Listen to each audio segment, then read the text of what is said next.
Good afternoon, all. I'm Jacqueline Natupi with the Tennessee Department of Environment and Conservation, and I'd like to thank you for attending this year's virtual Sustainable Transportation Forum and Expo.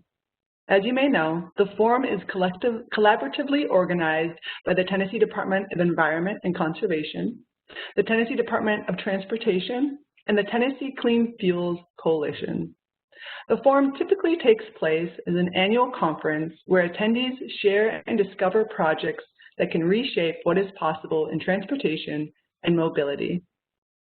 In 2020, the Sustainable Transportation Forum and Expo will be held as a free online webinar series that will promote research, technology, planning, and policy developments that improve transportation efficiency, reduce vehicle emissions, and address the mobility needs of all. We are so thrilled by this year's virtual turnout, which is a testament to the interest and commitment to these topics in our great state.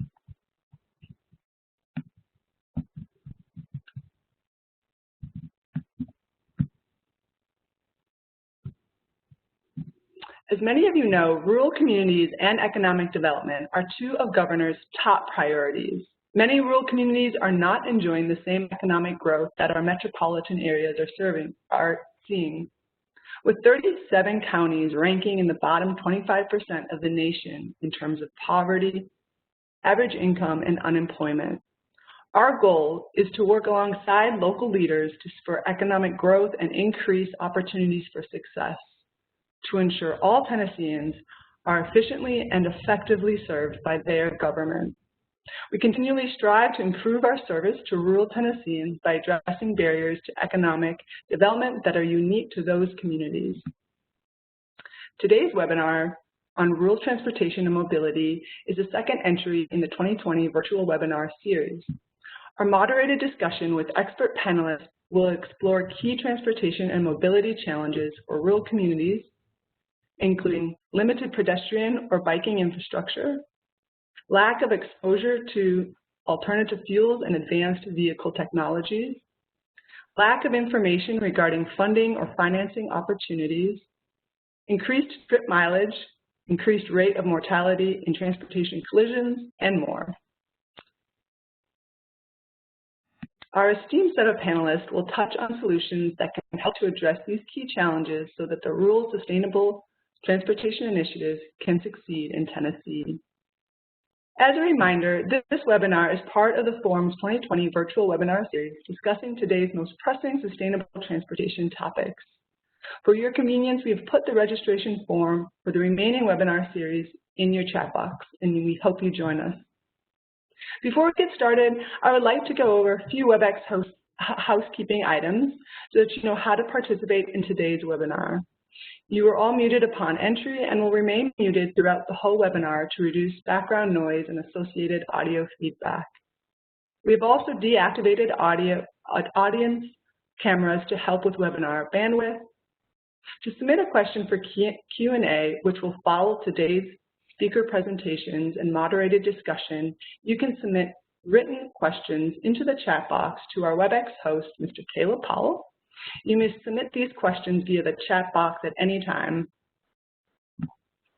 and Caleb will hold those questions until the Q&A session begins at the end of today's presentation. All right, so now that we've oriented ourselves to the format of the day, we thought it would be fun and engaging to kick off the conversation with a lightning round of 5 quick poll questions using Mentimeter. For those that haven't used the platform before, it's very easy. It's a 3-step process. So you can go to menti.com. Menti is MENTI.com. In a new browser or window on your phone, and enter the code on the slide. Caleb's sharing his screen right now so you can see it.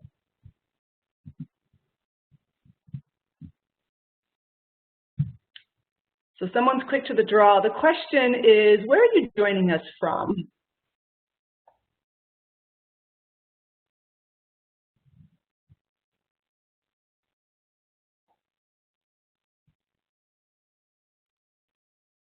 All right, it looks like home office space is winning with some close seconds.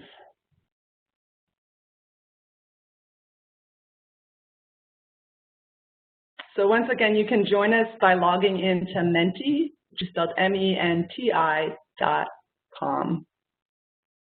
And enter the code 6811343.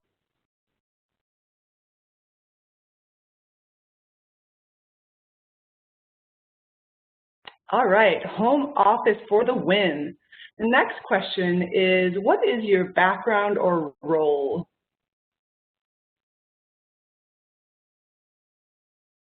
All right, we've got a lot of state government.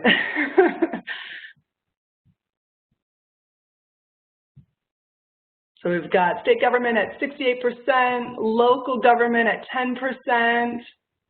With some students. Students, thanks for tuning in with us. We hope you learned something today. Some nonprofit representation, some consultants, private industry, and other.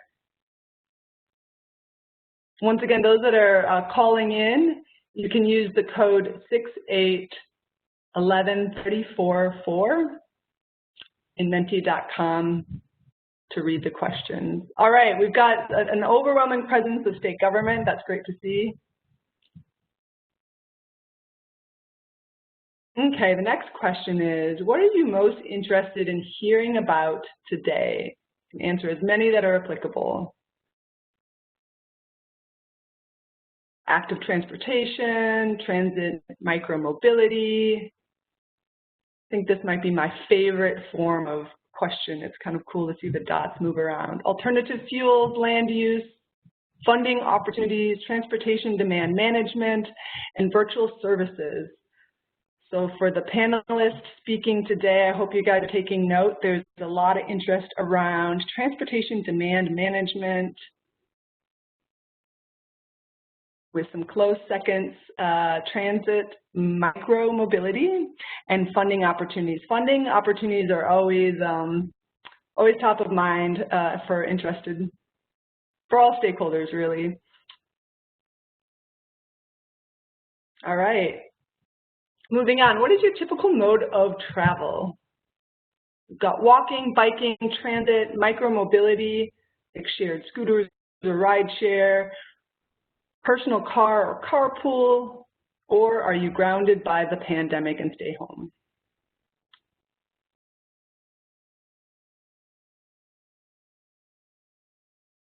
All right, I think overwhelmingly we've got a lot of car and carpools.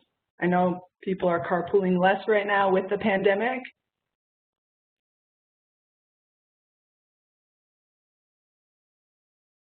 Okay, and this is our last question. This question stumped me, I'll be honest. How many counties in Tennessee currently offer public transit? Would that be 4 counties, 10 counties, 37, 62, or 95? Fun fact, there are 95 counties in Tennessee for those that haven't been keeping count.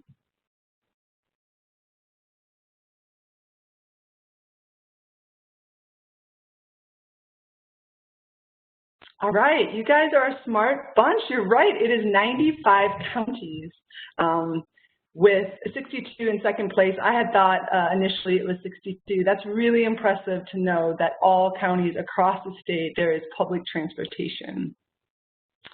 All right.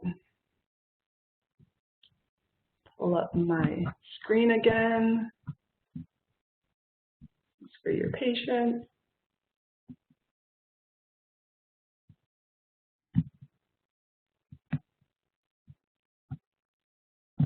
All right, so thanks for your participation in those poll questions. It's a good backdrop for today's conversation. Without further ado, I'm pleased to introduce our moderator today, Susan Carlson, who will introduce our panelists. Susan Carlson is Director of TDOT's Multimodal Transit Division. She and her team support transit and promote bicycle, pedestrian, and low-speed mobility facilities. She worked as Innovate Memphis Transportation and Sustainability Program Manager, leading a redesign of Memphis Transit Network and for Chicago's Department of Transportation and Public Schools.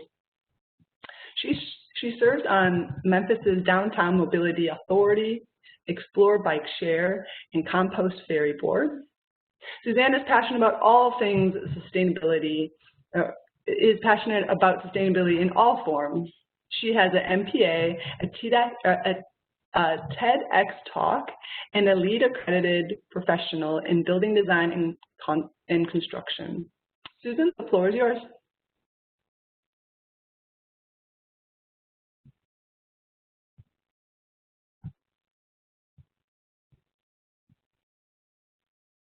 Okay, you're hearing me now? You see? Yes, we can. Okay. Thank you. Thank you so much for the warm welcome.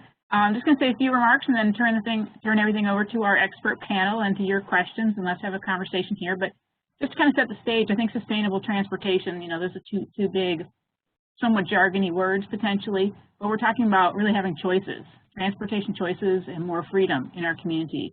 More freedom to get around the way we choose to get around with less fossil fuel use, and to just really be able to get where we're going. I think that's the bottom line. We've seen this year that things can change quickly. We don't usually think of our society and culture changing so quickly, but things can be upended, and I think the future is going to look different. I think we're going to be making more changes going forward, not just to adapt to the pandemic, but I think the climate change impacts are getting more and more real and more obvious. So I think there's more we can do, and we'll be talking about this in this panel.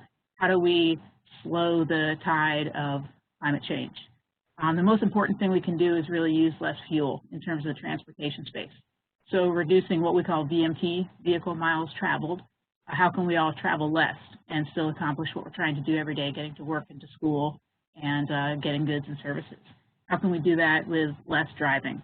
And then we'll be also talking about the fuel use and how can we do it with less fuel. Maybe we're driving as many miles, but we're not using as impactful fuels. But there's certainly a lot of different modes that we can choose from. When you're talking about transit, you might be driving those miles, but the more people you can get into one vehicle, obviously, is the less fuel you'll use. So transit's a great solution. Bicycling and walking.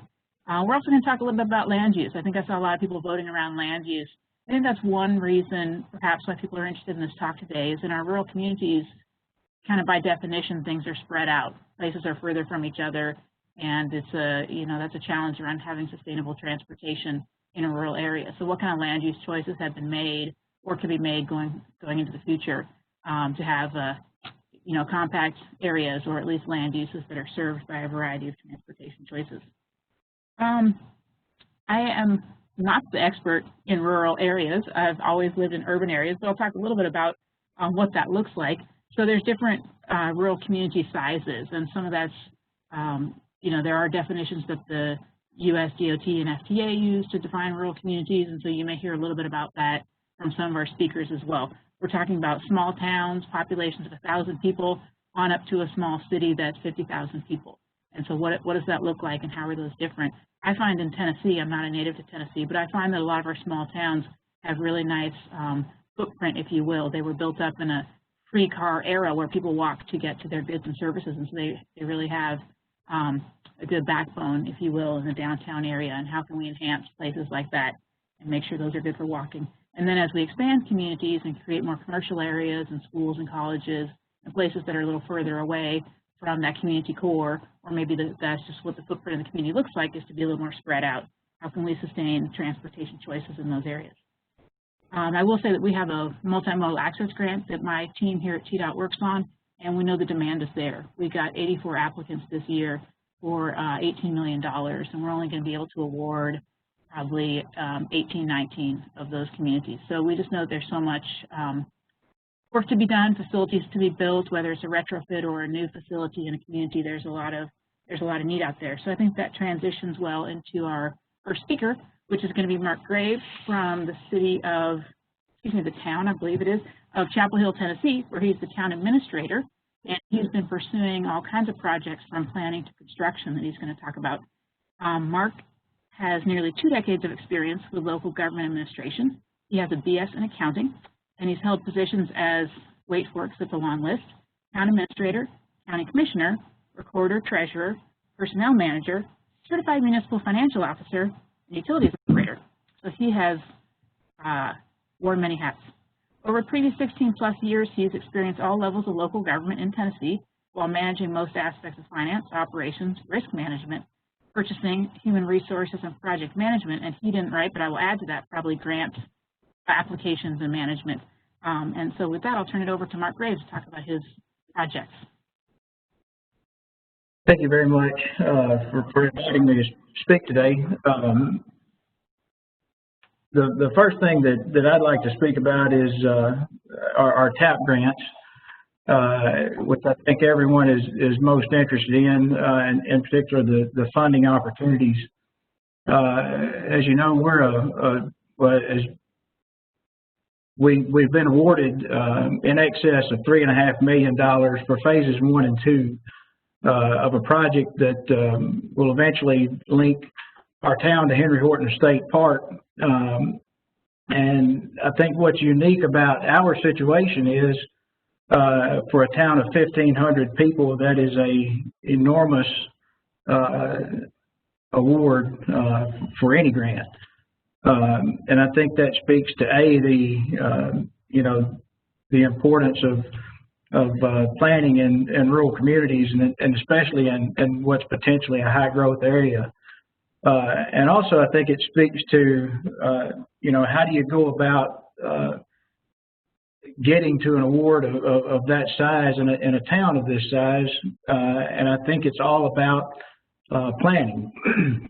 And I think that as far as we couldn't look at this TAP grant without first explaining that we wouldn't be here without TDOT's planning division, and we wouldn't be here without the Community Transportation Planning Grant. We would not have gotten funded if we wouldn't have went through the process of planning.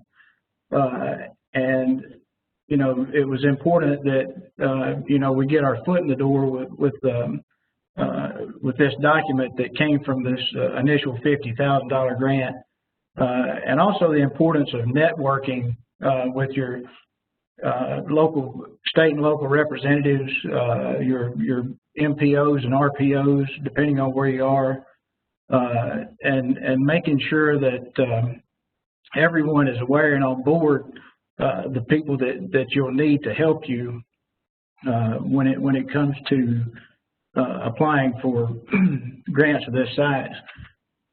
Glad you hit on land use. It was important, to TDOT and to the state, to the governor, that we not only focus on transportation, but how these transportation improvements would improve the local economy, and in what ways or what innovative things were you going to be doing to achieve that.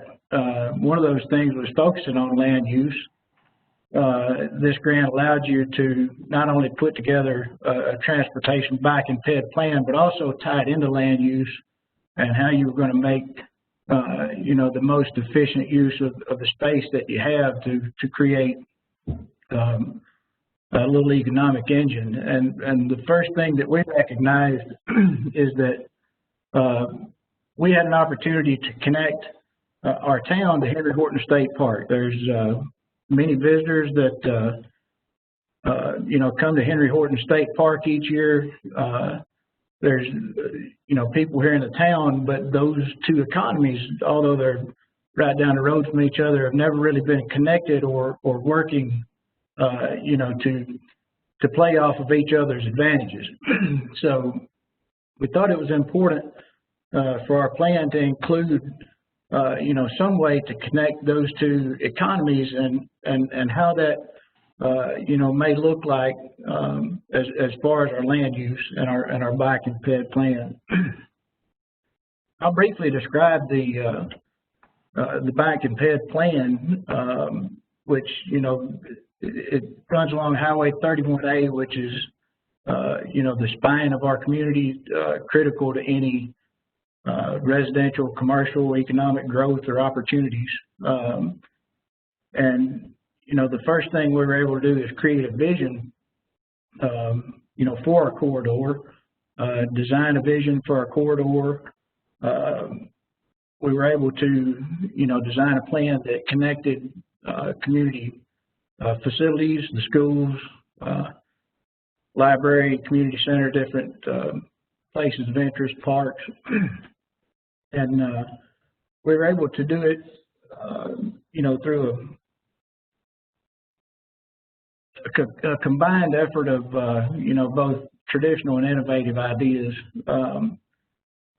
The plan itself, you know, its objectives were to, of course, provide safe and effective multimodal paths to and among these facilities, connect current and future activity centers, develop a sidewalk framework that, you know, in particular allowed students to the opportunity to walk to and from school safely. We currently have no sidewalk infrastructure or bicycle infrastructure, so you know, we're starting from scratch.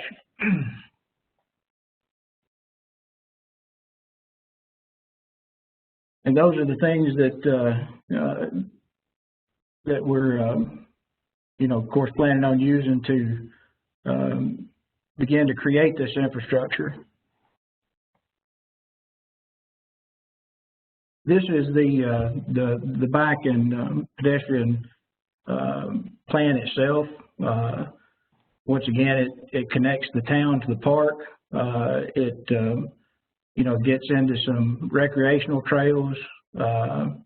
It connects most of the community facilities, but the most important thing that we thought that we could do initially was try to connect these two economies where you have visitors at the state park and people in the town that could play off of each other's strengths.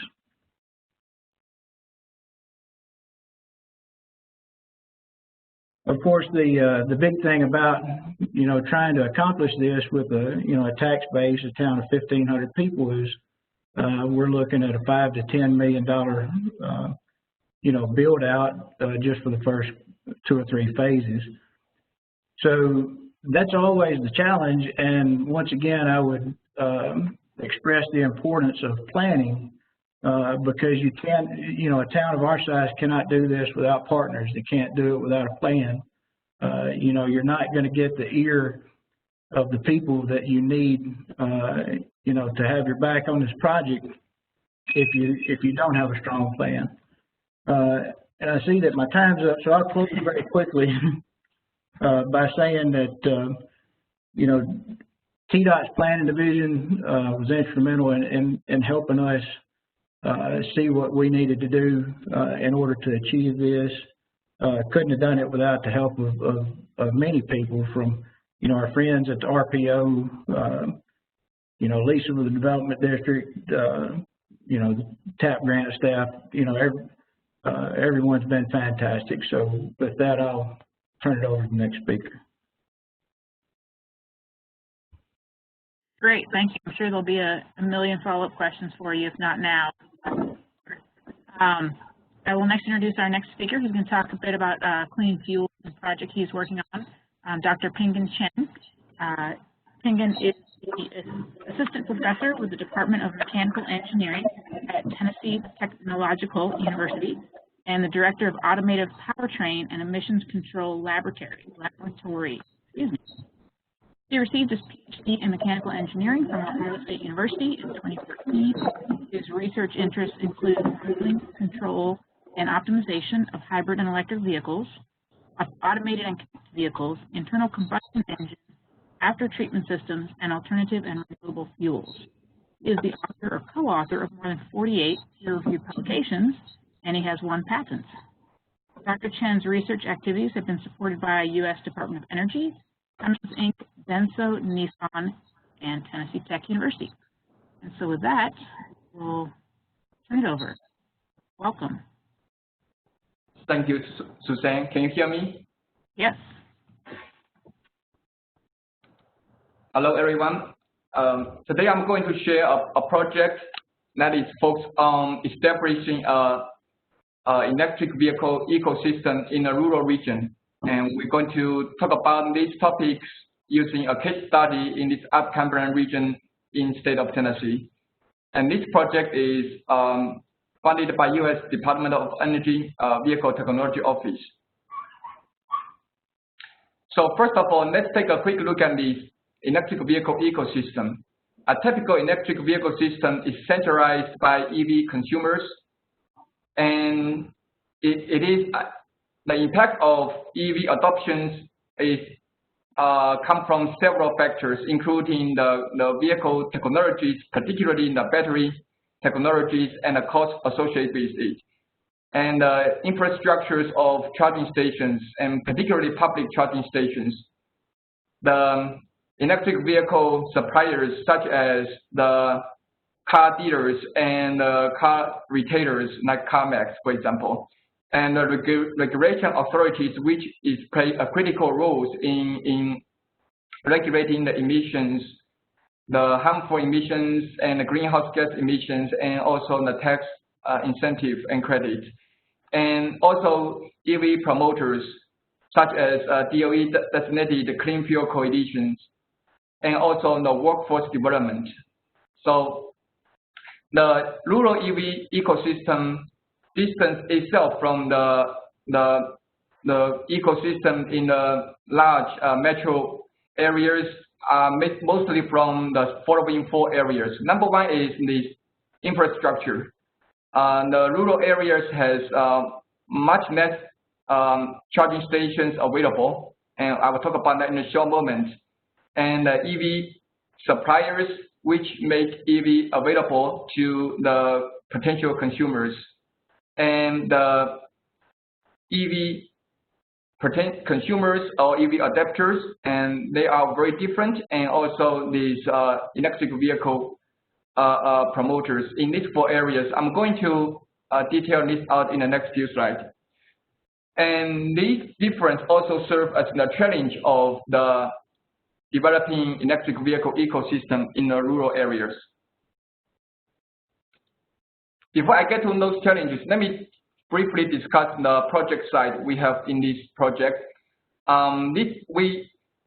This project is designed for accelerating electric vehicle adoption in the rural area. So you may wonder why we picked it in rural areas. The impact is big. The rural areas covers 97% of the U.S. landscape, account for 20% of population, 60 million people. If you look at the stats in Tennessee, 1.5 million of the 6 million people live in the rural areas. In this project, our project site is the Applicant region, which is a beautiful areas in the middle of Tennessee. It is classified as a rural area, and it contains 14 counties. Most of them are classified as economically distressed, at risk, and transitional counties. And these rural areas, like many others, is known for their agriculture, manufacturing, and 2 reasons. So the first challenge for establishing an EV ecosystem in the rural area is the electric vehicle awareness and experience. On this slide, I'm showing the battery electric vehicle densities across the United States. Okay, so the lighter color means there is a little or no electric vehicle available. So if you look at the EV availabilities, most of the rural areas does not have enough EV populations. And if you take a zoom in the state of Tennessee, if you look at the middle part, where the arrow is pointed to, this is where Applicant region is located. And as you can see that there is a lot of counties that does not have EVs in operation, and for those counties that has EVs, it's mostly related to the counties that are around the interstate corridor. However, if you look at the other part of the state, like Nashville, and there are a lot of more EV available. So the less EV availability means that people is not aware of electric vehicle and lack of EV experience. The second main challenge is the public charging stations. And on the slide, you can see that the distribution of the public charging stations across the United States.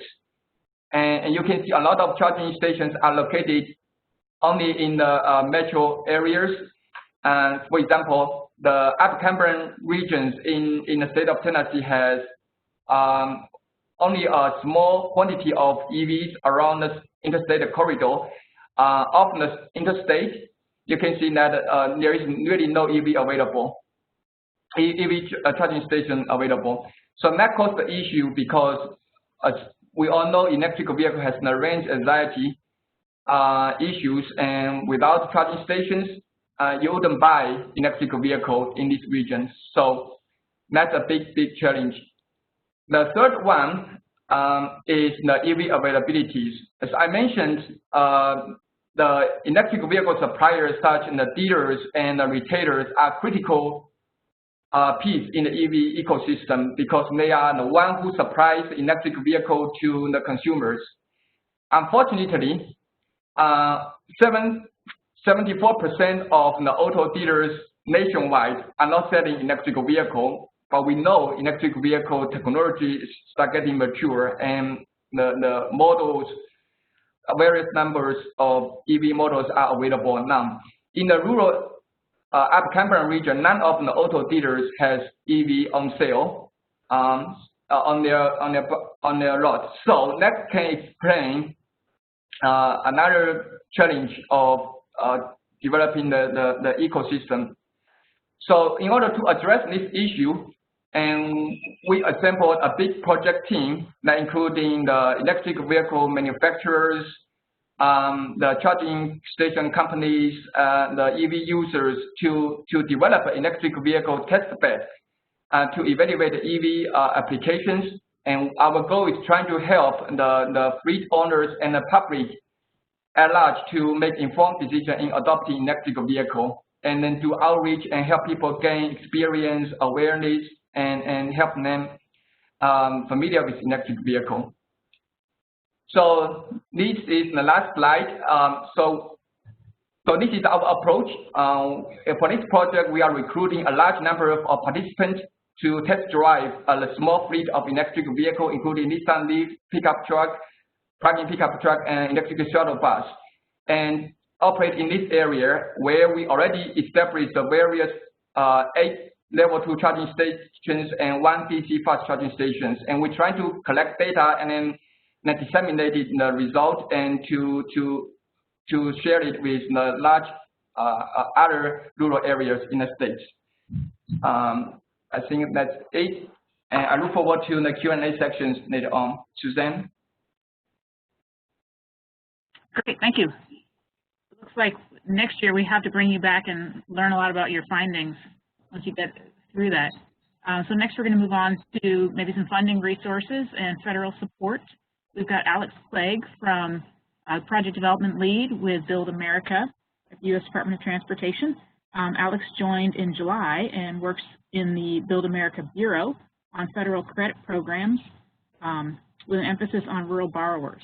He also works with USDOT's Rural Opportunities to Use Transportation for Economic Success, or ROUTS initiative, for those of you who are paying attention, which we'll learn about shortly.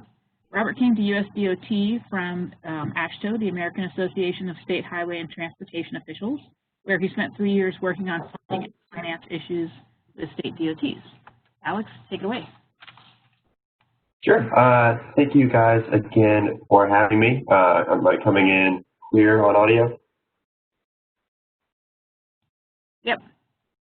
All right, yeah. So as Suzanne mentioned, I work at USDOT, and a lot of my time at DOT is involved with the ROUTS initiative, which I think personally is the best acronym in all the federal government, the Rural Opportunities to Use Transportation for Economic Success initiative, which was announced in October of 2019 by the Secretary of Transportation, Elaine Chao, and the goal of the program is to promote rural issues within USDOT and address disparities in rural transportation infrastructure compared to urban transportation infrastructure. Rural transportation infrastructure, as you guys all know, is very important, connecting a lot of the economic sectors that power our country, agriculture, manufacturing, mining, you name it, it's out there in rural America, and building a strong transportation network to connect those resources and those people to cities and to other rural areas is a big priority of this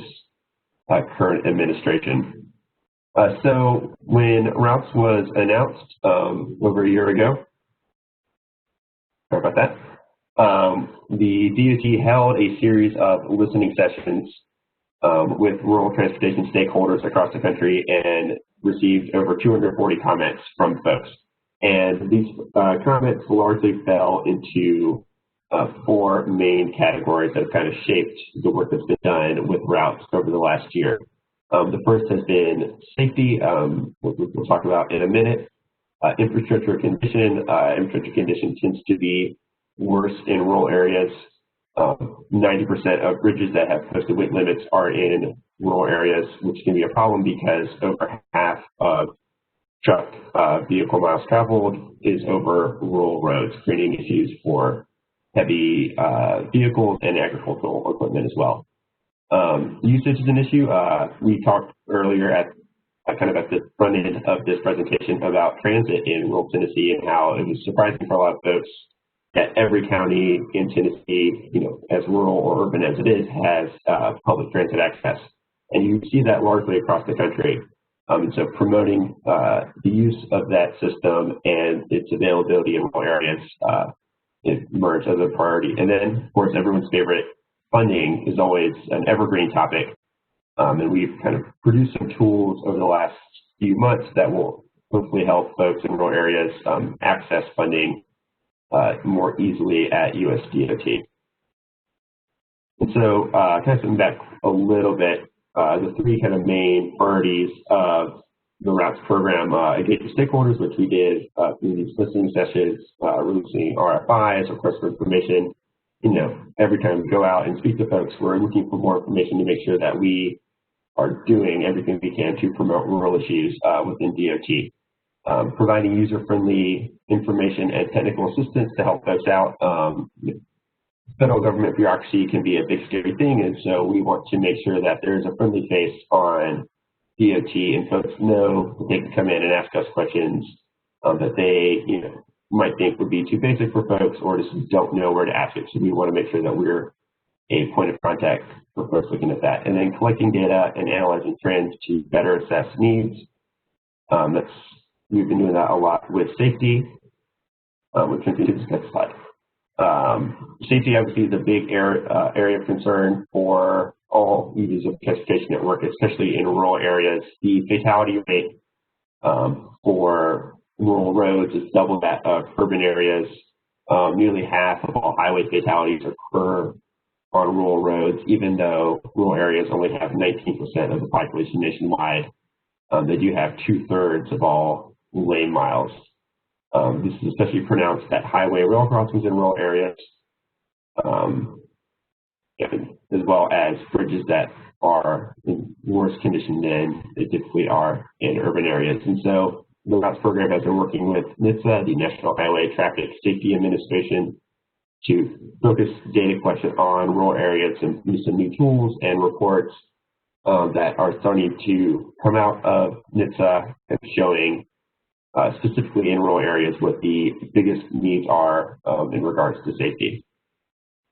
One other area of note relating to funding and financing for rural transportation stakeholders, the Build America Bureau recently launched a new initiative called the Rural Projects Initiative, which provides the credit services USDOT manages at better rates for rural borrowers. And so the way that the Build America defines rural is any area outside of a urbanized area of greater than 150,000 people.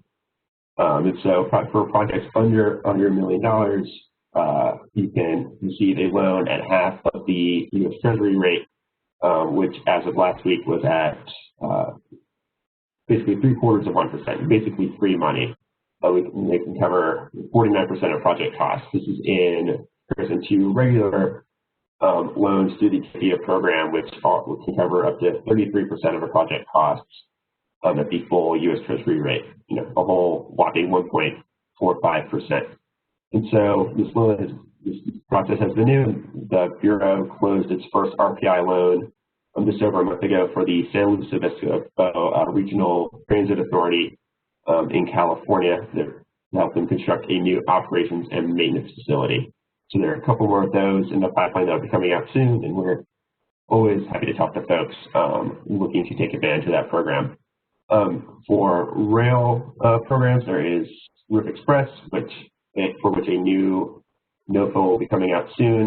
This is for any Class 2 or Class 3 rail provider, and they can finance up to 100% of project costs. So keep an eye out for that in the coming weeks.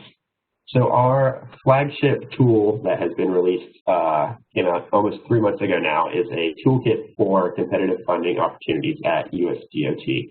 One of the things that we heard a lot during these listening sessions was that the discretionary funding process at USDOT is quite daunting.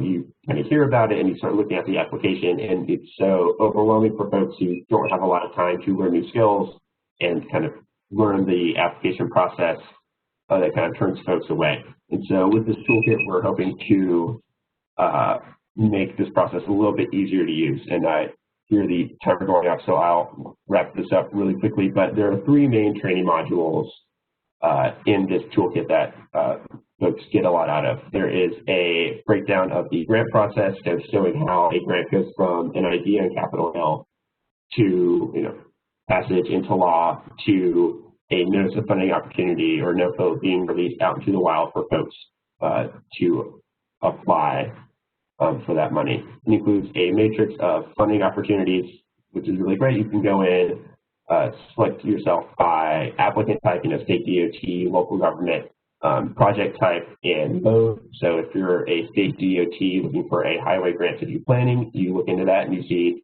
the 2 or 3 grants that apply to that situation. You can learn more about it there. We also include some more general tools for maximizing success and the likelihood of success in your application. And this is for anyone, if it's your first grant or your 100th, there are lots of good nuggets in there for folks to take out. And you can find that online. Transportation.gov/rural is the routes website. There's a lot of great tools on there. Along with the toolkit, we have a list of grants at USDOT that are focused on rural areas. You can see in the funding opportunity section. We also have aggregated a lot of resources for rural transportation from across the DOT website, which we keep in one place. And of course, the toolkit is at the URL provided right there. If you have questions for us, rural@dot.gov is our inbox, and we're happy to answer any questions that folks have.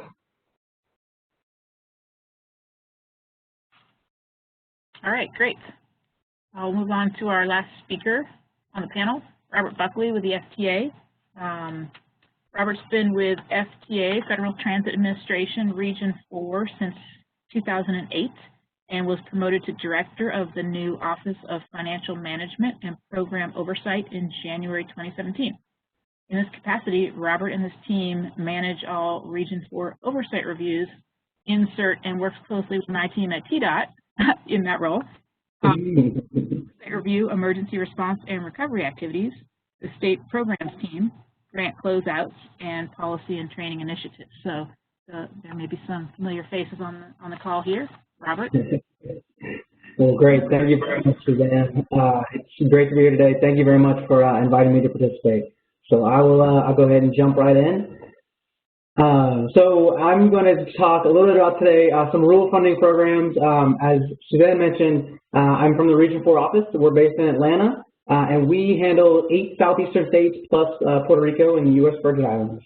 So I'm going to talk a little bit about some of the FTA-specific funding programs that we have that cover rural areas, and I'll highlight some of the funding that has been made available to Tennessee specifically. And then I'll talk a little bit about a funding study that we collaborated with Georgia Tech on. It's focused on the state of Georgia, but I think there are some parallels that we can that you can make from some of the issues in Georgia and Tennessee as well. And then talk a little bit about what that study found and what we see in Region 4, some of the challenges and opportunities for rural transit and rural transit financing. So just to begin with, our major funding program for rural transit, is Section 5311. It is the formula program, formula grants for rural areas. The purpose is to support transit in population and census-defined populations less than 50,000. We typically partner with states, so as Suzanne mentioned, we work very closely with Suzanne Shop at TDOT in the administration of this program. The eligible expenses on the program, if we use for pretty much anything, planning, capital, operating. We fund a lot of bus replacements under the program, and we work in concert with our state DOT partners across the region in the management of that program. Just to give you a sense of the funding for that program, nationwide in 2020, it was just south of $800 billion for that program, about $23 million of which made its way to Tennessee rural areas. The one thing I do want to point out is in 2020, obviously we are all dealing by the virtue of the fact that this webinar is virtual this year as opposed to actually being a conference. We were awarded a large chunk of money under the CARES Act this year to help transit agencies throughout the country kind of deal with the impacts of COVID-19. And there was specific funding under that program for rural transit agencies. About $2.2 billion nationally, $65 million of which has made its way to be available for the state of Tennessee. In addition to some of the formula programs, I want to talk a little bit about some of the discretionary programs as well. We have a number of different discretionary programs, a number of which you can find. They're actually referenced at the Routes website that Alex referenced a few months ago. The 5339 Bus and Bus Facility Discretionary Program, that is, last year was $464 million for areas across the nation, but it was also a number of projects awarded for rural areas. We also have the low and no emission vehicles, apologize for that typo, and that was about $130 million in 2020. And then we've had a number of other programs as well. One that is managed by our U.S. Department of Transportation at the top level is the BUILD program. That's Better Utilizing Investments to Leverage Development program, right up there with Routes on best acronym. And there are rural components of these programs. As Alex outlined, we are looking to try to help fund projects in the rural areas. So all of these different programs, whether you're working with transit agencies in larger urban areas or your state DOTs, they have opportunities to fund projects in rural transit or rural transit. And TDOT, as you can see on my table here, has been very successful in winning some of these programs when they apply on behalf of some of the rural and small urban areas across the state of Tennessee. And then across all of the various discretionary programs since 2016, this would include some of the larger urban areas of Memphis and Nashville as well. FTA has selected Tennessee recipients for about $75 million in these discretionary programs. Moving on just a little bit about the funding study. Again, we partnered with Georgia Tech, and again, this was focused on the state of Georgia, but I thought I'd just share some of what they found in the course of the study as well. Most rural systems, I think, should not be surprising anyone, are demand response. Some areas of Georgia, and indeed a number of the other states across Region 4, some areas don't have service. So I was very excited to see the trivia question at the outset where there are 95 counties in Tennessee and all 95 have transit. They're serving aging populations and decreasing populations, mostly for healthcare access. And as I mentioned, the funding is primarily FTA 5310 and 5311 formula programs. 5310 is a little bit more targeted and smaller program, which is why I wanted to focus on 5311.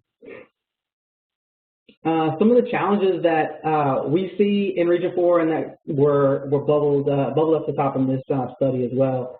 Some of the geography and political boundaries, especially in the state of Georgia, I think some of the human resource agency model that Tennessee has mitigates some of this, but a lot of the service in Georgia and across the rest of the Southeast stops at the city-county boundaries. So that connectivity between the various counties is really impacted.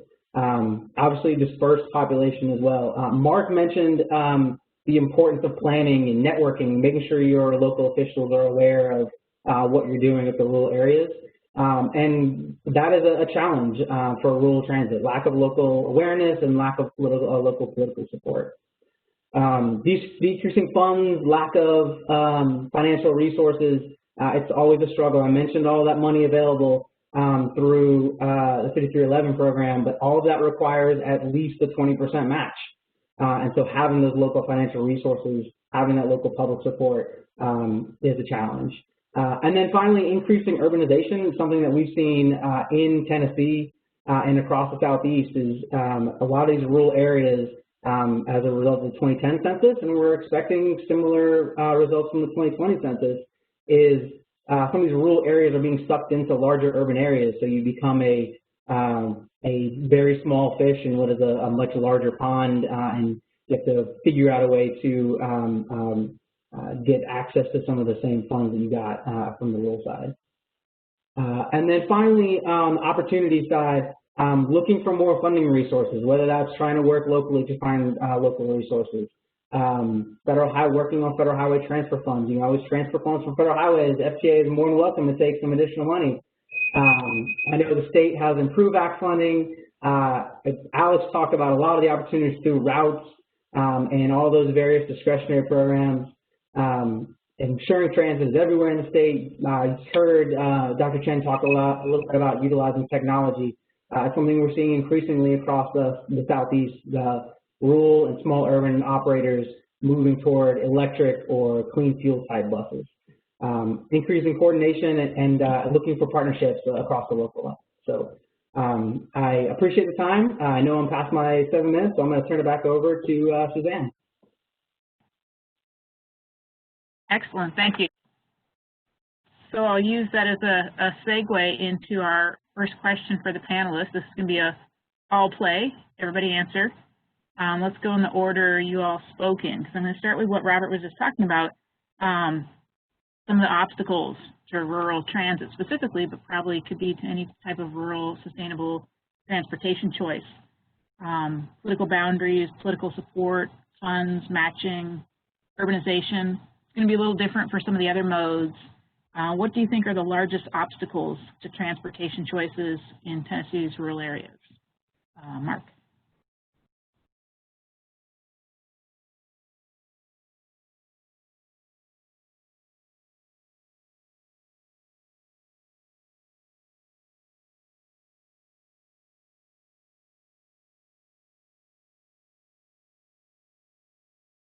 I think we're all on mute now. Can you hear me?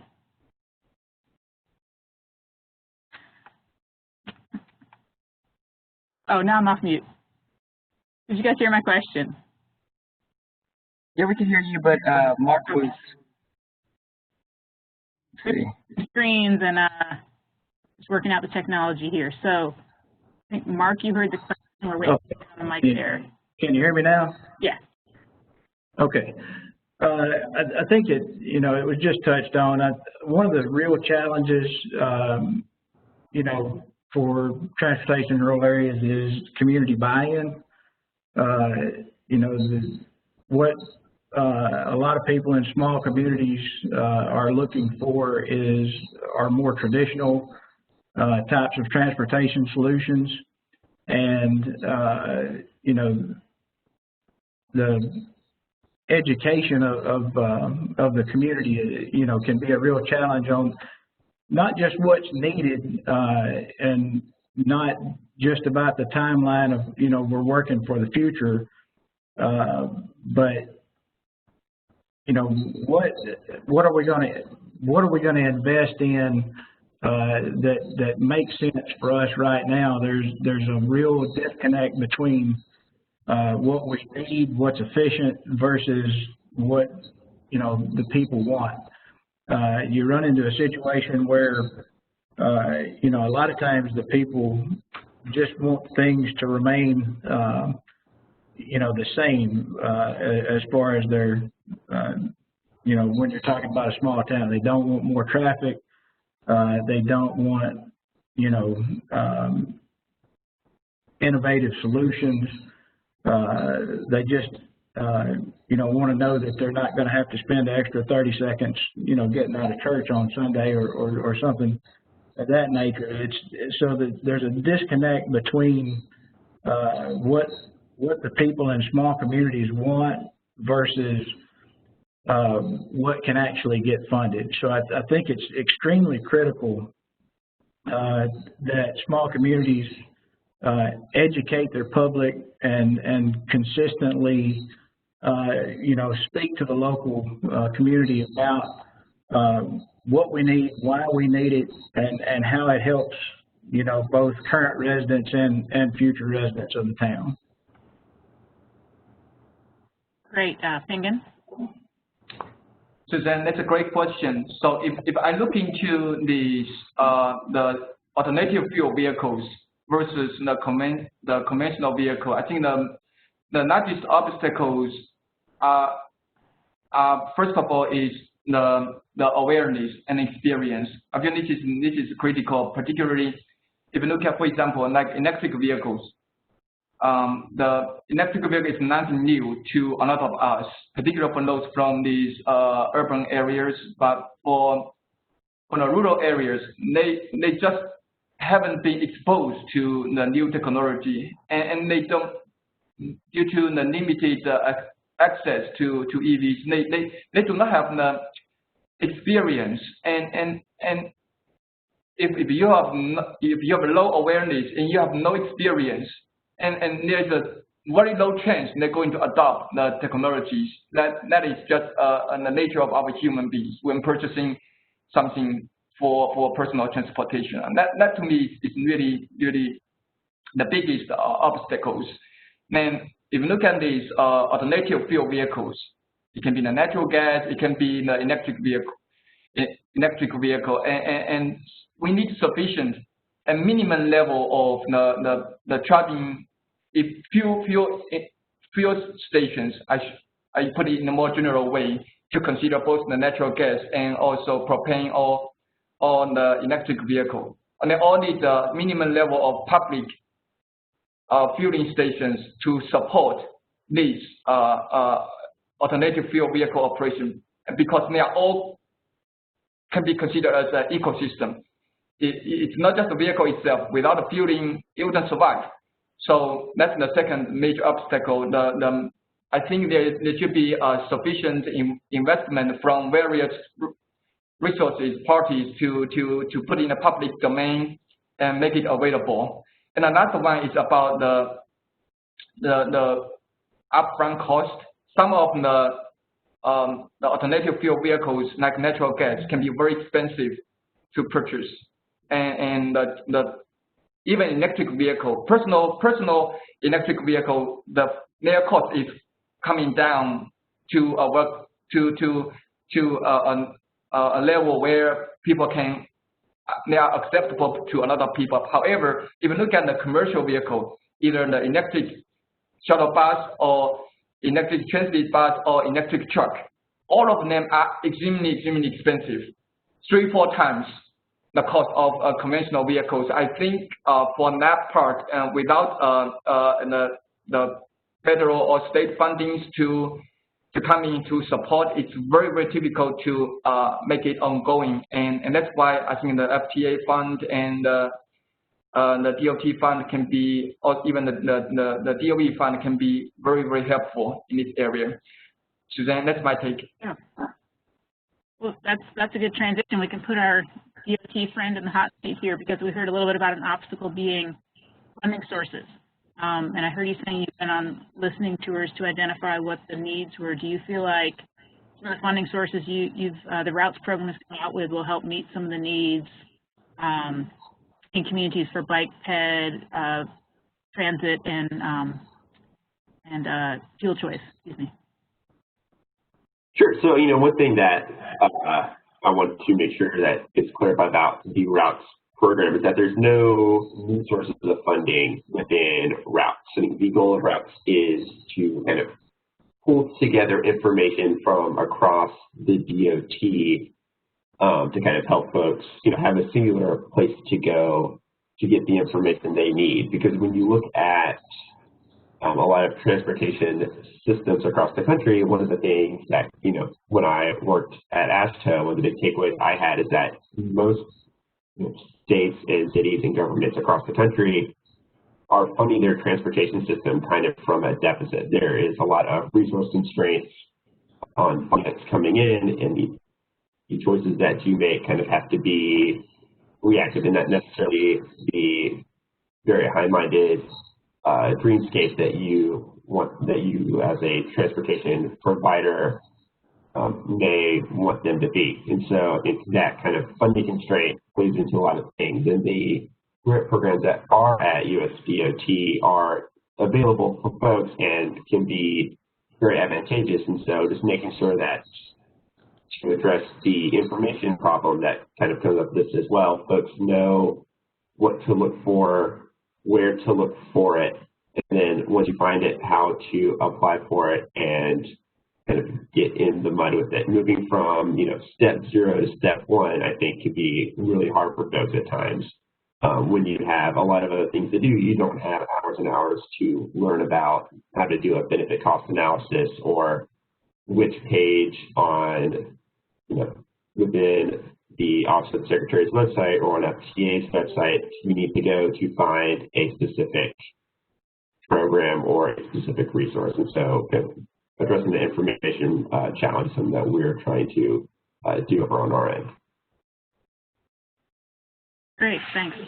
And I'll change the question a little bit for Robert as well, since we talked about some of the obstacles already.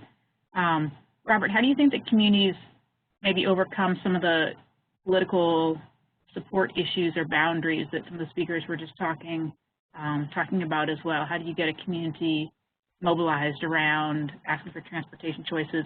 Or to your other obstacle that you talked about, matching sources, then ponying up the match that's needed for some of these federal grant opportunities? Yeah, so that's definitely a tough question. I've seen examples across the region of smaller areas that have been able to find those resources at the local level. I go back a lot to a lot of what Mark was talking about with, trying to build that local consensus and making sure, especially from a transit perspective, that your local political state, whether it be state reps or U.S. Congress folks, are aware of the good work that the transit agencies do across the rural areas, and sharing with them, all the good work, all the different folks that are served, and being able to articulate clearly what are the needs that you guys have at the rural area, especially when it comes to transit. Just building that local awareness of the things that are going on, and I think TDOT has done a great job of this. I know there's been a couple of states that have, North Carolina being one of them, that have almost built like a business case for why transit is helpful, putting in that economic impact in a very clear, concise way that you can take to a political representative or your local city council. This is all the good that we do, and this is why we need XYZ to move forward with this particular project to expand our transportation options in our area. So really trying to help build that up at the local level. It really goes back to, sorry, I keep referencing everything you said at the beginning. So like building up that political support, building up that awareness, networking to really build up your. Great, thanks. And a lot of our transit agencies here in Tennessee are providing medical services, medical trips, and then with their contract revenue, they have a funding source that they're also able to use for match. Some of the ways that people get, I don't want to say creative, but start addressing some of the issues. So next we'll go, let's think big. Let's blow everything up and think about what's going to happen in the future. What are some of the short-term trends and long-term trends, and how can we speed up adoption of some of the choices we care about? And I think, Tingin, you're a good person to start with, and so we'll go Tingin, Alex, Robert, Mark. Thank you, Suzanne. If you look at I want to look into the two different sectors. One is the personal transportation sector. If you look at the personal transportation sector, I look into the benefit of electric vehicle that can bring to a lot of the rural community, particularly rural community, the fuel saving benefit, maintenance cost saving, I think in the near future, the electric vehicle will gain a lot of market, not only in the urban area but also in the rural area. And when I talk about rural area, I'm also looking to, not only I'm looking to the new vehicle market, I'm also looking to the used vehicle market. And I believe that can solve a lot of the high upfront cost issues for the rural community. If you consider the low upfront cost from the used EV market, plus the fuel saving benefit and the low maintenance cost, this will give the local, the rural community a very low total cost of ownership, and that is very big for the rural community, which tends to have a lower income than the another of urban counterparts. That's my take, and I think this is going to happen in the near future, and in the long term, I think the majority of the personal transportation tools will be electrified to some degree, either in a hybrid, plug-in, or fully electric, and the conventional vehicles will more serve for some special needs only when they are very much necessary. Now, when I look into the commercial sector, for example, the shuttle bus, the electric truck, the medium duty to heavy duty, and there are some domains like in the regional less than 150 miles type of operation, and it can still be capitalized by the electric vehicle because the range is not an issue and the operation cost is pretty low, and that's gonna start it in, and we have another project supported by DOE is currently working on in this area, deploying this medium duty electric truck for the city and the regional operations. And if you look at the heavy duty part, and I think it's more difficult to handle by electric vehicle due to the range issues and the battery cost. I think that is still going to be served mostly by the diesel powered trucks and for example the fuel cell trucks and other newer technologies. Natural gas is a good option if the fueling stations is available. We'll just pretend that was the dinger on your time. Yeah, I think that's interesting. I think there's we don't have time to get into it today, but a lot else we could look at, which is solar, autonomous, and fleet vehicles, right? So if we're gonna, and some of the regulatory needs that we have to make highest and best use, if autonomous and electric vehicles are going to be deployed, are they replacing our same old types of trips, or start using them to make more trips, more impact in the market? Let's move to Alex. What do you think is the short and long term change we're going to see? I mean, so it's interesting, and when you look at the kind of issues specific to rural transportation systems, over the last, few decades, the trend in population in rural areas has been going down. But, it started to level off in the last few years, and then obviously this year, people's commuting patterns have been changed or just wiped out. You're like me and you're working from home 99% of the time. And so there's a lot of very interesting short-term trends kind of on the demand side of the transportation network. VMT rebounded a lot quicker in rural areas compared to urban areas. Population, as I mentioned, has kind of leveled off, and there are, I don't have hard data on this, but there is kind of anecdotal information on folks who are living in big cities, either moving out to suburbs or kind of, the area between suburbs and urban areas, or just out to rural areas, or back home with their parents in less dense areas.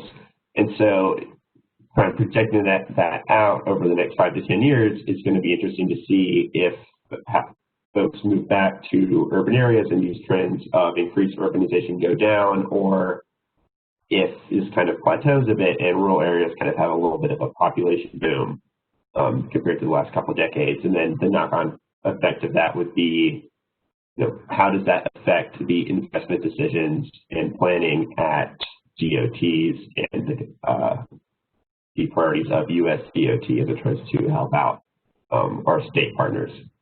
And so that's not really a firm answer, but that's something that we're keeping our eye on over here.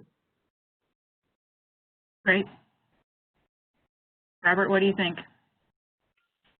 Well, one of the things that I know, Suzanne, I know your office is keeping a close eye on this, and we've seen across the southeastern region for it is what are going to be the potential impacts of the 2020 census. So Alex talked about the decreasing rural population. A lot of what we saw after the 2010 census, and a lot of those trends are seeming to continue, is not just that the rural population is decreasing, but those rural areas are being sucked up into the larger urbanized areas. So I'm from Atlanta, so I know a lot about this particular area and what we saw across the region. Like, it's not even just the people were moving into these metro areas, which is also happening, but also the metro areas themselves are growing in size. And so one of the impacts that we saw, and I'm sure you're well aware of this on the transit side, is a lot of rural operators that have typically just been small demand response services, providing rural transit trips in small counties.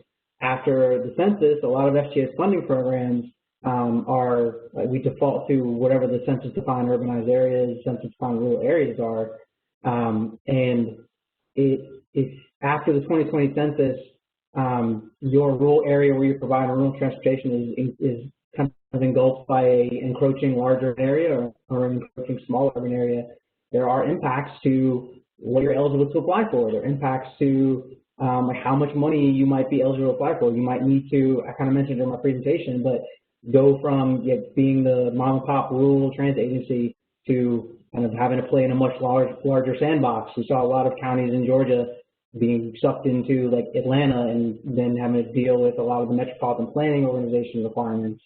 And so I think that was a long answer, but one of the things that we're keeping a close eye on our region for is what are those census impacts going to be? And then we want to hear from our transit agencies for what are the things that you need to see to help alleviate some of those potential impacts. Right, so if these trends keep up, then potentially we have more sprawl. We've got more people moving into the outer lying urban areas, more people moving into smaller areas, and then the dollar's not going as far because you're going to have more expensive services that are more on demand with fewer people per vehicle. Transit and everything else, paying for your fuel and your single occupancy vehicle. So I think with that, we'll go back to Mark, who's going to save the world via how a rural community prepares to take other choices and walk and bike. What are you seeing as long and short-term trends? Short-term trends, I think, are probably going to be all over the map and relative to, each community's different demographics, needs, and location. I think you'll see rural communities investing in the core of their transportation infrastructure, where you'll see, maybe some more progressive communities closer to urban areas and investing in charging stations, and you'll see, communities that are a little further from urban areas or maybe having a little bit more conservative population investing in things like pedestrian facilities. So I think that you'll see substantial investment in different types of facilities that begin to build the core of the transportation infrastructure, and then transitioning into long-term catching up on the things that that may have gotten left behind. And I think that in the long term, you're going to see more and more investment in things which are sustainable and environmentally friendly.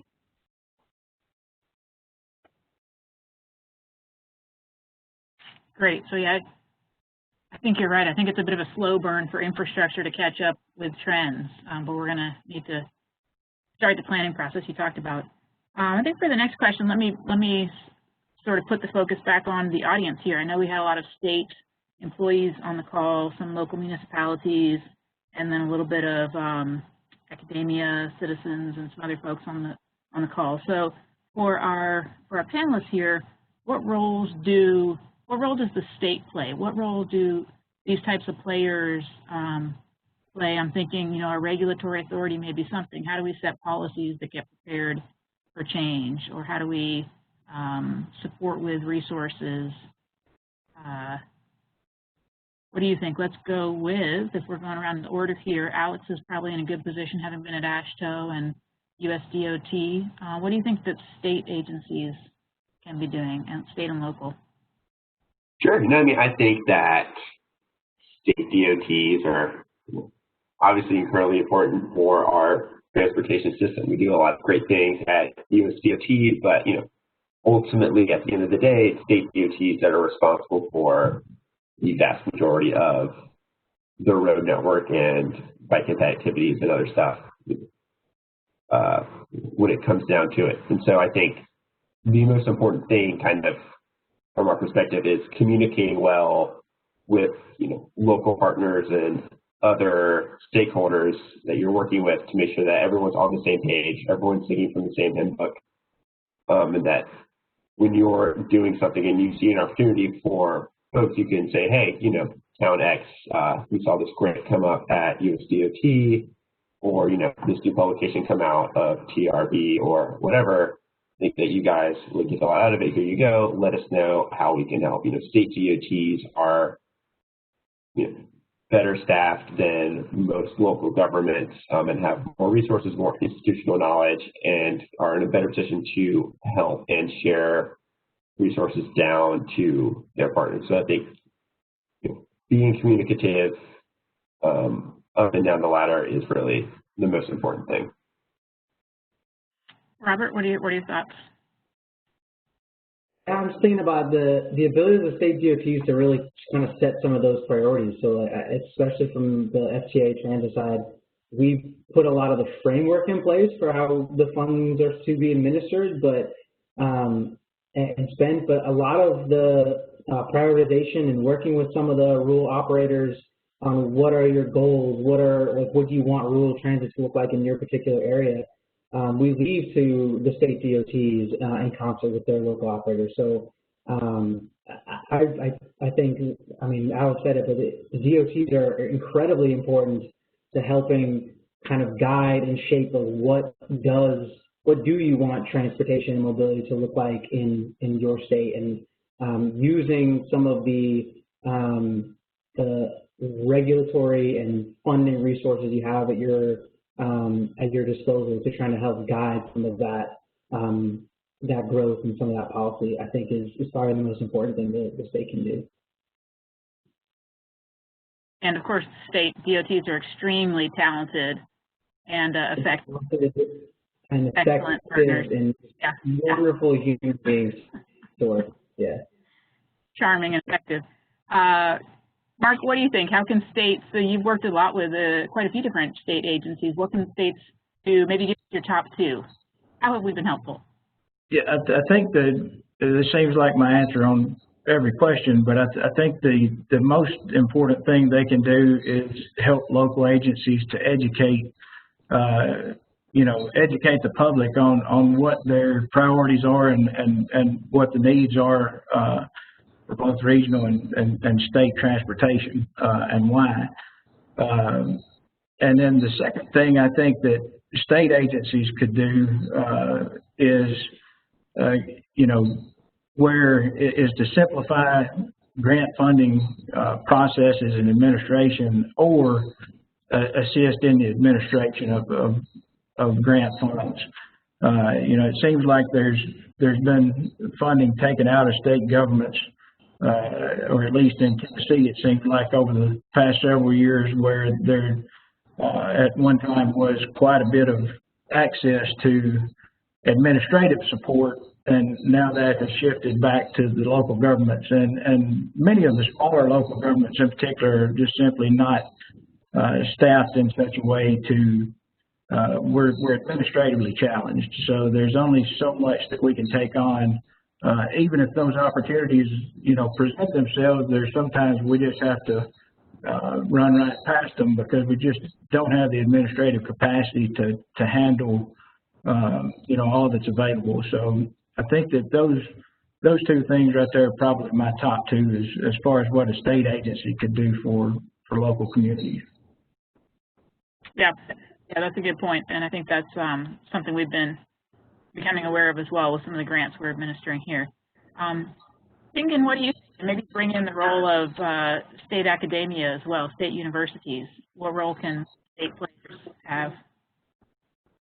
Suzanne, here's my take, and perhaps my takes are slightly different from the others. So I feel like I agree the state agency like TDOT and TDEC will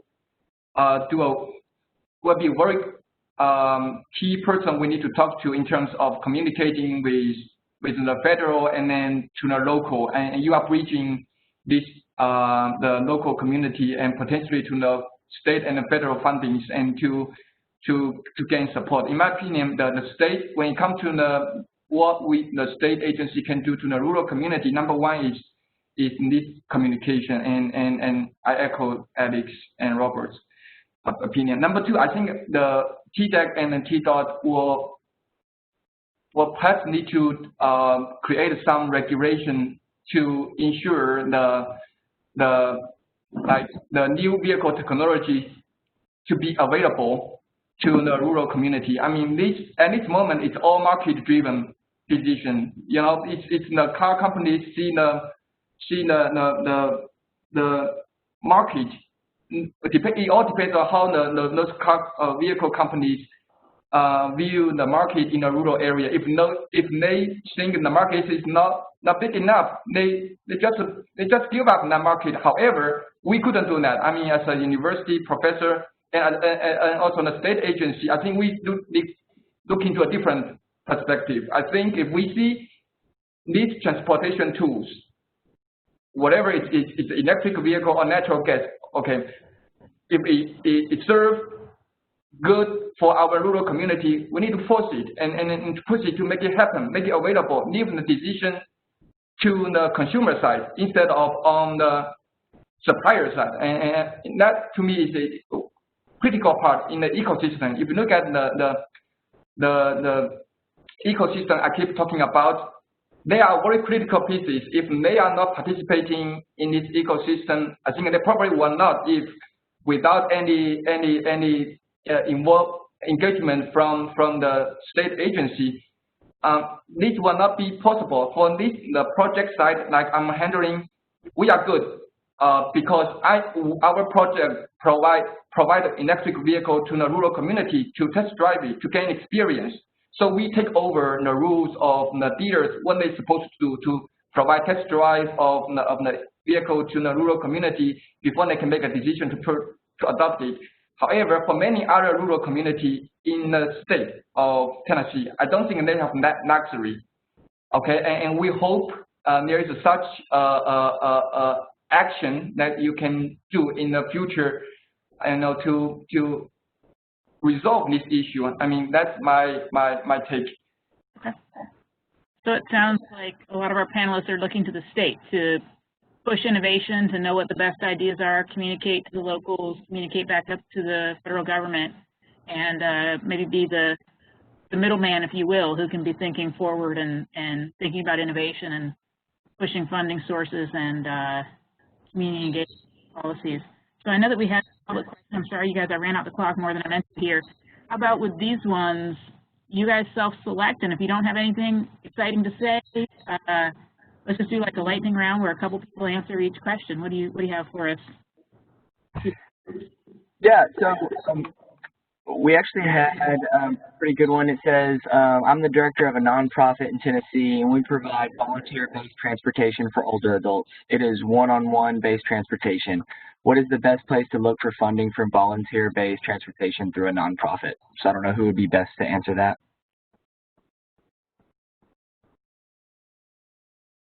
I can start.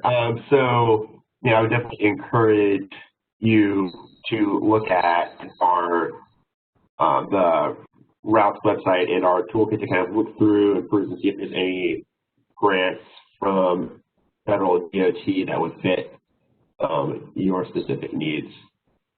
that'd be my plug for my own product. TDOT has what's called 5310 funds available, so we do support with vehicles, and we've just started funding mobility management. That's specific to transit agencies, but we are funding some efforts to coordinate some of the nonprofit ride providers. We're just getting started with that, to be honest, but we'll start providing some at least coordination and efficiency and communication. And then, Robert, do you want to add any resources on that? Yeah, so definitely the Section 5310 program might sound like the closest. You mentioned it specifically for transit agencies. But we do have information on FTA's website on the Section 5210 program, and some information about eligibilities and all of that. Nonprofits are specifically eligible under that program, so if it's something that can be defined as transit, it can be potentially eligible. So I'll definitely check out the Section 5310 program information on FTA's website once you go to the route first, of course. All right, I'm going to move into, actually, we had two that were sort of aimed towards Mark.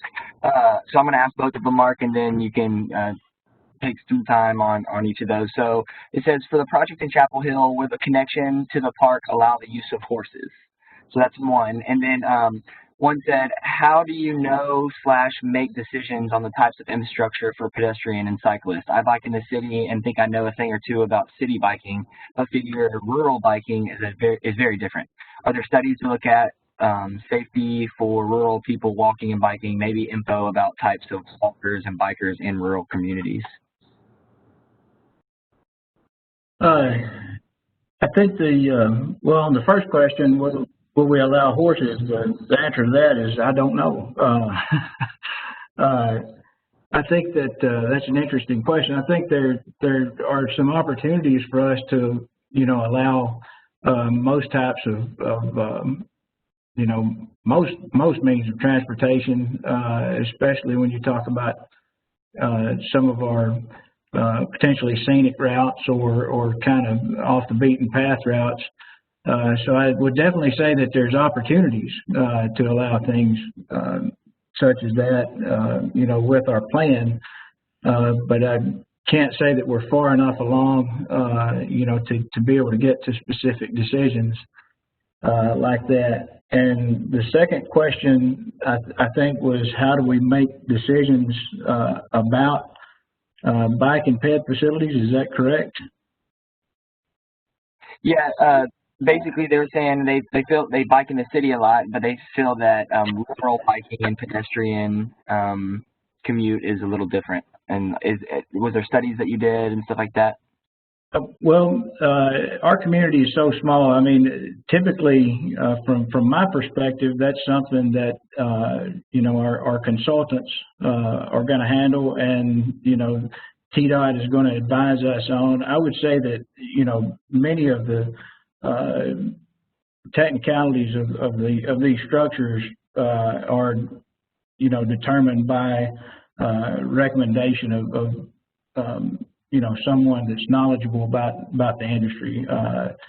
So I would say that locally there's probably not a lot of expertise in how to best construct bike and ped facilities. So we're leaning heavily on knowledge from other sectors.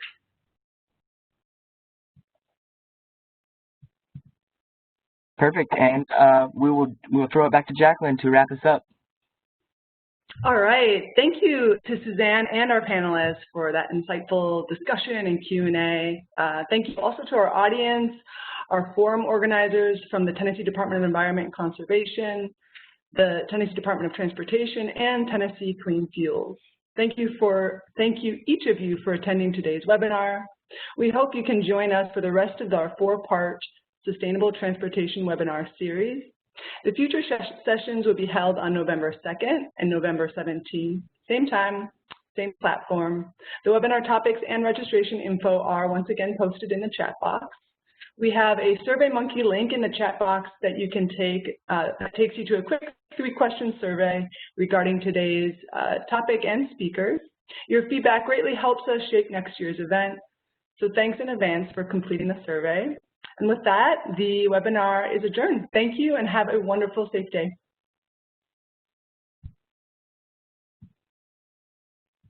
Thank you, everyone.